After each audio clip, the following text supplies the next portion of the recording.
μέρες είχε λίγο φουσκοθαλασσιές, είχε λίγο κύμα. Ναι. Είχε κύμα, αφού πήγα στη θάλασσα. Πού το είχε, παιδί μου, το κύμα? Είχε παιδιά κύμα. Τη Δευτέρα που πήγα είχε κύμα. Σε ποια θάλασσα πηγαίνεις? Όχι, στο Αρίνα, πήγα και κύμα.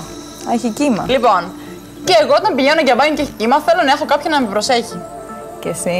Και εσύ. Και εγώ. Εντάξει, κάθε μύθα έχει ένα ατομικό ναυαγοσώστη. Αισθάνομαι μία ανασφάλεια γενικότερα. Λοιπόν, μ' αρέσει η πάσα σου όμως για το θέμα που ακολουθεί. Γι' αυτό λοιπόν έχουμε φέρει 2 ναυαγοσώστες μαζί μας για να μας μιλήσουν. Καλησπέρα. Καλησπέρα σας, καλησπέρα. Τι είναι η δουλειά Ο Γιώργος και ο Σταύρος. Είναι λειτουργήμα. Λοιπόν. Είναι λειτουργήμα, ναι, όπως το είπατε. Λοιπόν, ποια είναι η δουλειά του ναυαγοσώστη? Είναι αυτό που λέει η λέξη καταρχήν. Να σώζει άτομα τα οποία έχουν κίνδυνο στη θάλασσα. Βέβαια δεν μένει μόνο σε αυτά τα πλαίσια η δουλειά του ναυαγοσώστη. Η δουλειά του ναυαγοσώστη είναι παραπάνω από το να σώζει μόνο τα άτομα που πνίγονται. Πρέπει να προβλέπει, να ομαδοποιεί τους ανθρώπους στην παραλία, να χωρίζει ας πούμε τις ευαίσθητες κατηγορίες όπως μεγάλες ηλικίες, παιδιά, έτσι. Και να μπορεί να προβλέψει το περιστατικό πριν γίνει. Ο καλός ναυαγοσώστης είναι αυτός που δεν μπαίνει μες στο νερό. Αν χρειαστεί να μπεις στο νερό, σημαίνει ότι έχεις χάσει τον έλεγχο από κάτι. Έτσι. Πολλές φορές βλέπουμε ναυαγοσώστες που σφυρίζουν για να βγουν έξω και ο κόσμος αγνοεί αυτό το πράγμα. Βέβαια, αυτό συμβαίνει πάρα πολύ, ειδικά με τους Έλληνες. Οι Έλληνες είναι αυτοί. Οι ξένοι είναι πιο συνειδητοποιημένοι, έχουν μια καλύτερη παιδεία πάνω σε αυτό το θέμα. Οι Έλληνες, επειδή θεωρούμε αυτονόητο την κολύμβηση και το νερό, το υγρό στοιχείο, και ειδικά στα νησιά, νομίζουν ότι τους το λέμε για το κακό τους και μας αγνοούν και μετά τους παίρνει κάποιο ρεύμα και μετά τρέχουμε όλοι να τον βγάλουμε έξω. Αλήθεια, τι πρέπει να προσέχουμε εμείς σαν λουόμενοι πηγαίνοντας σε μια πλάζ? Σταύρο να απαντήσω. Ωραία.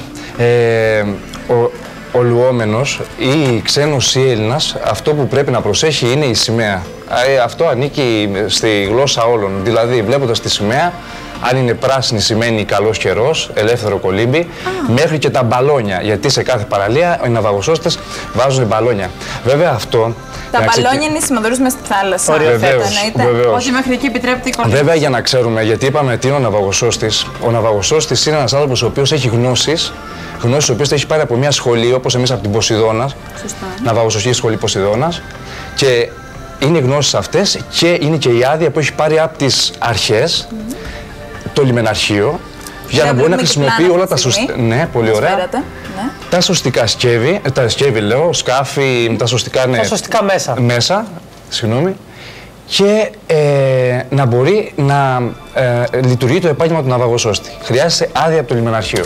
Τώρα, για αυτά τα πράγματα, ο κάθε ναυαγοσώστης είναι άρτια εξοπλισμένος. Αυτό σημαίνει τώρα ότι πρέπει όταν θα είμαστε στην παραλία, τον ναυαγοσώστη να τον συζητάμε, να τον ρωτάμε για αν υπάρχουν ρεύματα, να δίνουμε σημασία στις ενδείξεις του όταν σφυρίζει ότι υπάρχει ρεύμα, όταν δείχνει προς τα εκεί κτλ. Να μην τρεπόμαστε, δηλαδή οποιαδήποτε απορία έχουμε, βεβαίως, να απευθυνόμαστε στον κατάλληλο, δηλαδή στον ναυαγοσώστη. Θα ήταν το καλύτερο πλέον ο ναυαγοσώστης, ο κόσμος να τον χρησιμοποιεί ως εργαλείο, γιατί ο ναυαγοσώστης στην παραλία χρειάζεται, γιατί στις παραλίες της Κρήτης και της Ελλάδος είναι δύσκολες παραλίες. Και ειδικά της Κρήτης γενικώς. Ειδικά της Κρήτης, είμαστε η δεύτερη χώρα σε πνιγμούς. Αυτό δεν το γνωρίζουμε πολύ. Και πρώτη χώρα στην Ευρώπη. Βέβαια, και πρώτη χώρα στην Ευρώπη. Και φανταστείτε ότι με όλα αυτά τα στατιστικά, ακόμα ο ναυαγοσώστης στην Ελλάδα υπάρχει για 2 μήνες. Φέτος δουλεύουμε για 2 μήνες. Φέτος σας κάνανε μια τρίπλα λίγο, Αυτό είναι το όλος περίεργο στην Ελλάδα. Το ότι σε μια χώρα με τη μεγαλύτερη ακτογραμμή έχουμε τους λιγότερους ναυαγοσώστες και μάλιστα οι ναυαγοσώστες δεν μπορούν να λειτουργήσουν ως επαγγελματίες, γιατί οι αποδοχές τους είναι 3 μηνών ή 2 μηνών. Πράγμα που σημαίνει ούτε στον ΟΑΕ δεν μπορούν να μπουν το χειμώνα.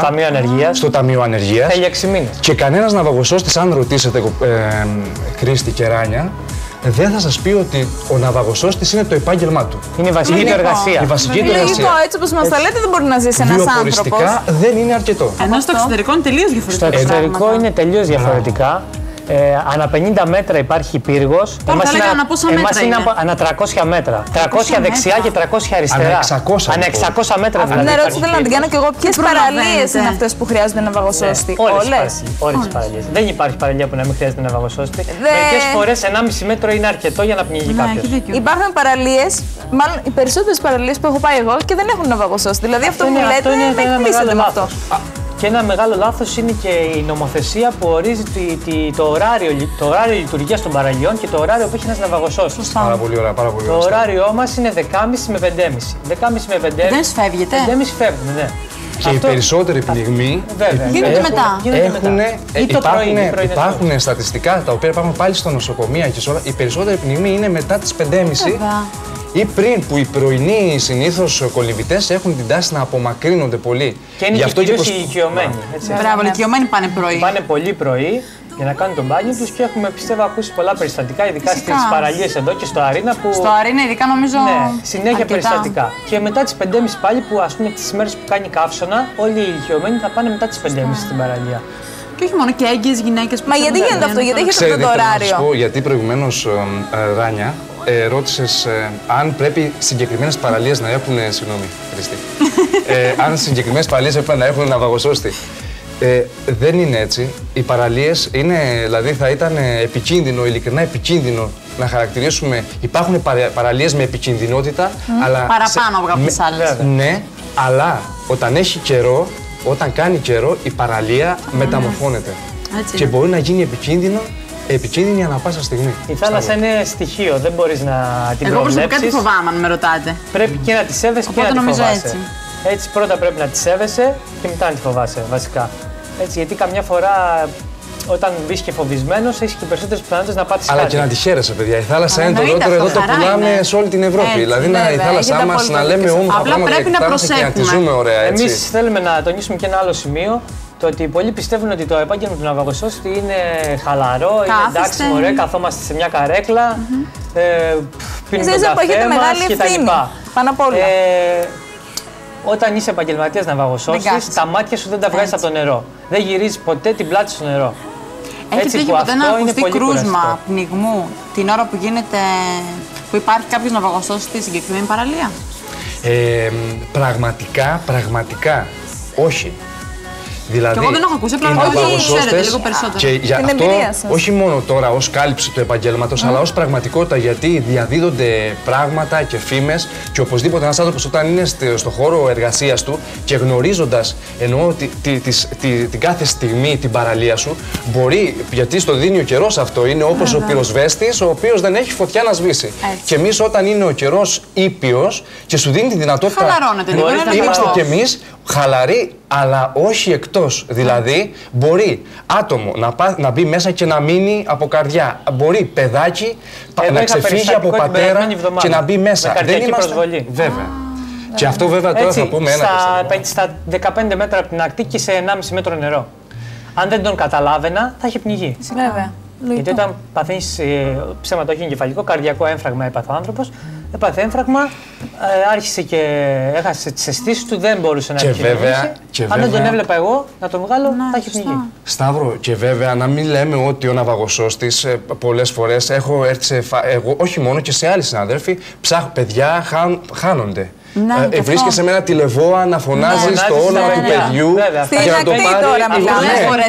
Οι γονείς, όταν αυτό το καταλάβει ένας γονέας, δηλαδή το πόσο σημαντικό είναι για το γονέα που χάνει το παιδί του και το βρίσκει ο ναυαγοσώστης ή όλη αυτή η διαδικασία. Τέλος πάντων, ο ναυαγοσώστης είναι εκπαιδευμένος για πολλά πράγματα. Αυτό δεν θα ανακαλύψουμε τώρα εμείς στον τροχό.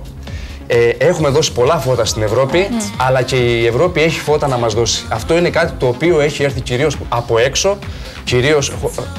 Τέλος πάντων, βεβαίως, δεν ήθελα να πω από Ευρώπη, αυτό ήταν και με διορθώνεις, καλώς με διορθώνεις. Οπότε ήρθα από έξω αυτό και το πήραμε, καλό θα ήταν να το χρησιμοποιήσουμε. Ακριβώς, να μην το έχουμε διακοσμητικό. Κατά ψέματα, όλοι τον ναυαγοσώστης τον ξέρουν από την ομώνυμη τηλεοπτική σειρά. Που παίζει και τώρα, από τον Baywatch, έτσι, που παίζει 15 χρόνια. Έτσι, τα πράγματα δεν είναι βέβαια όπως τα βλέπουμε στην τηλεόραση, είναι εντελώς διαφορετικά. Και ειδικά οι συνθήκες που δουλεύουμε εμείς. Και ειδικά εδώ, γιατί άλλο Αμερική που έχει άλλα νερά. Σε οργανωμένες παραλίες του εξωτερικού, στην Αυστραλία, ας πούμε, που υπάρχουν οι πιο οργανωμένες παραλίες σε θέματα ναυαγοσωστικής. Βέβαια, υπάρχει ένα 50 μέτρα πύργος, 2 άτομα σε κάθε πύργο, γιατί κάποιο άτομο μπορεί να κουραστεί, να χάσει την προσοχή του, να μπορεί να έχει κάποιο αντικαταστάτη. Υπάρχουν 2 ωράρια. Δεν είναι ο ναυαγοσώστης από τις 10.30-5.30, είναι από τις 8 το πρωί μέχρι τις 8 το βράδυ. Συγγνώμη, το ωράριο αυτό που είπατε πριν το κάνει ένα άτομο, 10.30 με 5.30. Ναι, κάθε μέρα. Επικίνδυνο δεν είναι αυτό? Δεν είναι λογικό να κουραστεί τόσες ώρες? Και στον ήλιο τόσες ώρες. Είναι λογικό. Και χωρίς διάλειμμα. Έτσι, είναι λογικό. Και στο εξωτερικό υπάρχει και σε μεγάλες παραλίες, σε μεγάλες ακτογραμμές και πύργος ελέγχου, όπως έχουμε εμείς εδώ στο αεροδρόμιο, ο οποίος συντονίζει τις προσπάθειες των πύργων. Αν γίνει κάποιο περιστατικό για να μιλήσουμε για τα δικά μας λίγο, τα δικά μας. Πολύ, αλλά παντού όμως. Είμαστε, παιδιά, πραγματικά, δηλαδή, έχει καταντήσει σχεδόν να είναι επικίνδυνο. Αυτό που γίνεται, δηλαδή, έχει καταντήσει σχεδόν να είναι επικίνδυνο. Σώζεται ανθρώπινες ζωές και είναι σημαντικό κάποιος, δηλαδή, που έχει μια ιδιωτική παραλία και θέλει να προσέχει. Μιλάω τώρα για τους ιδιώτες που θέλουν να προσέχουν τους λούμενους, συγγνώμη. Ας πληρώσουν ναυαγοσώστη για να έχουν και το κεφάλι τους ήσυχο. Λοιπόν, για να μην τα βάζουμε όλα σε έναν τουρβά που λέγανε και οι παλιοί, τι γίνεται? Υπάρχουν άνθρωποι συνειδητοποιημένοι, οι οποίοι και ξενοδοχοκράτορες και δήμαρχοι οι οποίοι είναι συνειδητοποιημένοι άνθρωποι και πραγματικά φροντίζουν να έχουν ναυαγοσώστες γιατί ξέρουν ότι υπάρχει πρόβλημα. Άλλοι όμως, αφού λοιπόν στην παραλία όλοι οι άνθρωποι μας δέχονται, όσοι έχουν καρέκλοκαθίσματα και τα λοιπά και μας περιμένουν κάθε χρόνο, όμως όταν φύγουμε από την παραλία και αρχίσουν οι συμφωνίες πίσω από τις πόρτες, δηλαδή δημάρχοι το ένα το άλλο, δημιουργούν αυτή την πραγματικότητα των 2 μηνών, μη ΟΑΕΔ και ανθρώποι οι οποίοι πραγματικά θεωρώ ότι για να είσαι ένας επαγγελματίας ναυαγοσώστης πρέπει να έχεις εμπειρίες, πρέπει να έχεις κολυμπήσει πολλά χρόνια, κολυμπάμε πολλά χρόνια, είμαστε όλοι κολυμβητές ή πόλο παίζαμε και μια κάποια στιγμούλα αφού δουλεύουμε και τη δουλεύουμε αυτή τη δουλειά, θα έπρεπε και εμείς να αντιμετωπιζόμαστε ως σώμα ασφαλείας. Το κακό όπως είναι οι πυροσβέστες, όπως είναι οι αστυνομικοί, όπως είναι όλα αυτά τα σώματα ασφαλείας. Που σώζουν ζωές. Το κακό είναι ότι καλύπτονται και από τον νόμο. Η νομοθεσία, το προεδρικό διάταγμα στην Ελλάδα ορίζει ότι ναυαγοσώστες καλύπτονται από τον νόμο. Δηλαδή. Είναι καινούργιο επάγγελμα, ίσως γι' αυτό να σημαίνει. Η νομοθεσία, το προεδρικό διάταγμα λέει ότι μόνο κατά τον μήνα Ιούνιο, Ιούλιο και Αύγουστο πρέπει να υπάρχει ναυαγοσώστης υποχρεωτικά. Οπότε είναι κατοχυρωμένοι και αυτοί. Είναι αυτό, τα κακώς εννοούμενα της χώρας μας. Δηλαδή, τους υπόλοιπους μήνες, ενώ υπάρχει τουρισμός στην Ελλάδα και οι άνθρωποι εδώ κάνουν 9 μήνες μπάνιο, έτσι. Και πολλοί κάνουν και όλο το χρόνο σε παραλίες που θα έπρεπε να επιτηρούνται και είναι γνωστές αυτές τις παραλίες. Εγώ τύχει να πάω το χειμώνα και να δω κόσμο αρκετό. 20-30 άτομα. Βέβαια. Και όμως οι αρμόδιοι, γιατί πάλι θα πούμε τους αρμόδιους και ίσως κάποια στιγμή θα πρέπει να ονομαστούν αυτοί οι άνθρωποι, θελοτυφλούν και πάλι. Σου λέει 3 μήνες. Είμαστε καλυμμένοι. Ελπίζουμε να άκουσαν τις παρακλήσεις μας. Συμβαίνει αυτό. Ναι. Και αυτά που έπρεπε να γνωρίζουν κάποιοι. Πάντως για τις θάλασσές μας να πούμε ότι είναι ωραίες. Ο κόσμος να πηγαίνει στη θάλασσα, να ψαρεύει, να καλοπερνάει. Με ασφάλεια όμως. Πάνω απ' όλα, όταν βλέπουμε φορτουνιασμένη θάλασσα, να μπαίνουμε. Πάντα να ενημερώνεστε. Σταύρο. Όταν είπαμε ότι έχουμε τις σημαίες. Ναι. Οι σημαίες μας δίνουν την πρώτη επαφή με το αν πρέπει να μπούμε ή δεν πρέπει να μπούμε στη θάλασσα. Έτσι, καμιά φορά είμαστε λίγο ανεκτικοί σε κολπίσικους και αυτά και με κόκκινη σημαία αφήνουμε τα άτομα, αλλά τα αφήνουμε να κολυμπάνε μέχρι ένα συγκεκριμένο όριο. Αυτό το όριο εύκολα το περνάνε. Λίγο να χάσει τον έλεγχο, φεύγει ο κόσμος. Σε παίρνει το ρεύμα. Νομίζουν ότι είναι εύκολο. Υπάρχει και το ρεύμα. Βέβαια υπάρχουν. Μιλάτε σαν να γνωρίζετε. Υπάρχουν ταμπέλες σε κάθε παραλία που σε ενημερώνουν για τις σημαίες, για την οριοθέτηση της παραλίας. Έτσι. Το καλύτερο, αν έχετε κάποια αμφιβολία, ρωτάτε τον ναυαγοσώστη. Λοιπόν, ένα τελευταίο μήνυμα. Με κόκκινη σημαία δεν μπαίνουμε. Δεν μπαίνουμε. Μόνο κάτω από την επίβλεψη του ναυαγοσώστη. Με μπλε σημαία. Κίτρινη. Με κίτρινη. Με κίτρινη είναι ανεκτό μέχρι το στήθος. Να μας δηλαδή πατώνουμε. μέχρι εκεί που πατώνουμε. Υπάρχει άλλο χρώμα σημαία. Πράσινη σημαία είναι ότι μπορείς να κολυμβήσεις άφοβα. Άφοβα. Λοιπόν, το πράσινο σου ανοίγει τις πόρτες. Το κόκκινο σου κλείνει τις πόρτες. Και το κίτρινο πρέπει να πατάς για να είσαι ασφαλής. Τέλεια, ευχαριστούμε πάρα πολύ. Ευχαριστούμε και εμείς πάρα πολύ. Να συνεχίσετε να κάνετε αυτό που αγαπάτε και να σώσετε ζωές. Τώρα, αν θέλει κάποιο παιδί να γίνει ναυαγοσώστης, πώς μπορεί να γίνει αυτό? Ελάτε στην Ποσειδώνα. Στην Ποσειδών σχολή. Ή και σε κάποιες άλλες σχολές. Ή και άλλες σχολές που υπάρχουν. Και γυναίκες έρχονται προφανώς, Υπάρχουν και πολλές. Βεβαίως, υπάρχουν πολλές. Δεν έχω δει παιδιά από τη γυναίκα, το πιστεύετε. Υπάρχουν, έχουν συναδέλφους γυναίκες. Η εκπαίδευση σου παίρνει κάποιο χρόνο, ειδικά όπως είπε και ο συνάδελφος, ή πρέπει να έχεις κάποια σχέση με τη θάλασσα. Πρέπει να είσαι κολυμβητής ή να ασχολείσαι χρόνια ή να είσαι πόλο. Εάν δεν έχεις κάποια σχέση με τη θάλασσα, πρέπει να ασχοληθείς πάρα πολύ, να προπονηθείς πολύ σκληρά. Πρέπει να γίνεις κολυμβητής ουσιαστικά, να πιάσεις κάποια όρια, κάποιους χρόνους. Για να γίνεις ναυαγοσός. Επίσης υπάρχει κλιμάκιο ολόκληρο που σε εξετάζει. Δεν είναι κάτι απλό να πάρεις το δίπλωμα. Πλάκα κάνω. Απαντήστε τι έκανε η Πάμελα. Πλάκα, είπα λίγο να ελαφρύνουν το κλίμα. Μην το. Λοιπόν, ευχαριστούμε πάρα πολύ. Να είστε καλά και εμείς καλή καλοκαιρινή. Καλό καλοκαίρι να έχετε. Καλό μπάνιο να ευχηθούμε σε όλους. Καλό μπάνιο και καλή διασώσεις. Θα είμαστε ήσυχες εφόσον ξέρουμε ότι θα είστε εσείς να μας προσέχετε απ' έξω.